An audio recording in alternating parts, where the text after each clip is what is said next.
Hi everyone. This is my response to the 23 Themes of Teaching Forum.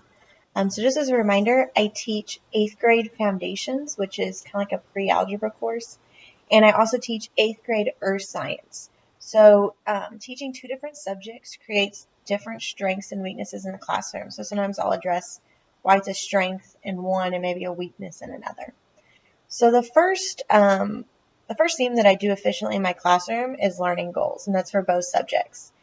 I break down each unit into learning goals, and they are posted daily on my board. As a math department, we had actually decided to list all of the learning goals for the unit, as well as when the assessments are, so that the students can tell exactly what they need to master before each assessment, and that's posted through the entire unit. The learning goals are also on all my notes, my practice, and on Canvas, which is kind of similar to like a Moodle platform.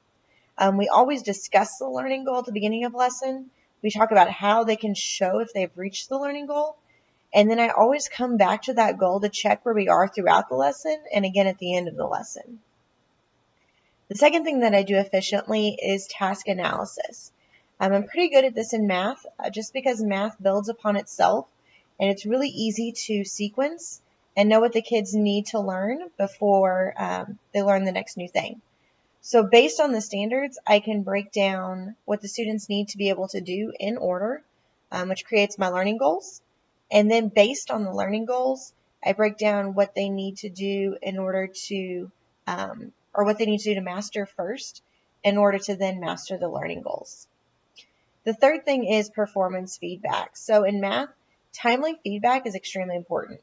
We build upon content on a daily basis, so it's important that they receive immediate feedback so they are not building on incorrect information. I do this in multiple ways for both of my subjects. So I talk one-on-one with students, whether I pull them back to my desk to conference with them or I'm just walking around giving them feedback. I do quick formatives with technology so that they can receive the feedback from there. And then I also like to do cooperative learning where they can receive feedback from their peers. It's hard to give immediate feedback to every single student all the time, every lesson. So that's why I like to use multiple different ways for the students to receive feedback. The next one, I kind of put two together, which is chunking and then time and timing. So this is really important whenever you deal with middle school age students, especially 8th graders. They cannot sit in a desk, stay quiet, and pay full attention to a lecture for 50 minutes. I'm really good at breaking up the time and spending no more than 10 minutes on a single activity. Even when we have to take notes, I always try and break it up in some way, usually by doing some kind of cooperative learning activity. Now, at the beginning of the school year, we practice some of the main activities that I like to use, so that when it comes time to use them with real content, they already know how to do them, so we don't have to waste time for me reteaching how to do that. And then the last one that I do efficiently is practice. So with math, practice is essential for students to be able to retain information. I have almost daily practice, but I do try and limit my assignments to be about a page front and back, which is about between 10 to 20 questions. I always give my students time in class to work on practice so that I can give them personal feedback or sometimes let them work with their peers so they can give each other feedback. I always do scrambled answers at the end of the assignment so they can check and see if they are getting their questions right. In science, practice is just a little bit different than math. The biggest way that we practice is through using stations. They're learning and working with the same content over and over through different kinds of activities. So by the end, when they have seen and used that content multiple times, they know it pretty well. Now, there are some definite challenges that I have with some of these themes, and the first one is personal relevance. So for science, personal relevance isn't an issue because we discuss things that they see around them, like space, the water cycle, the rock cycle, things like that. Math is a lot more challenging because by the time that they get to my level of math, the majority of it is not really used in daily life. They're the ones that constantly ask, when are we ever going to use this? So I'm constantly having to convince them that it's important to learn skills like determination, overcoming challenges, collaboration, and working with their peers.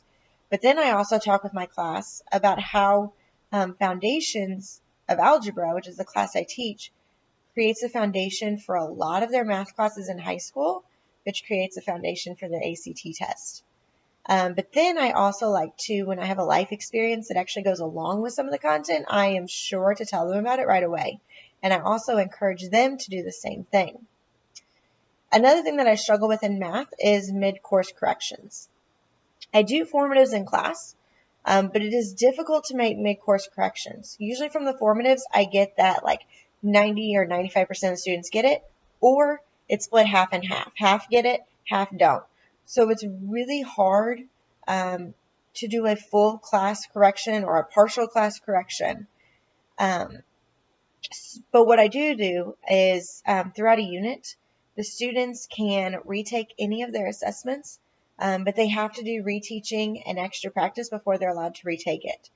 And as a department, we actually even allow our students to delay their unit tests if they're not ready.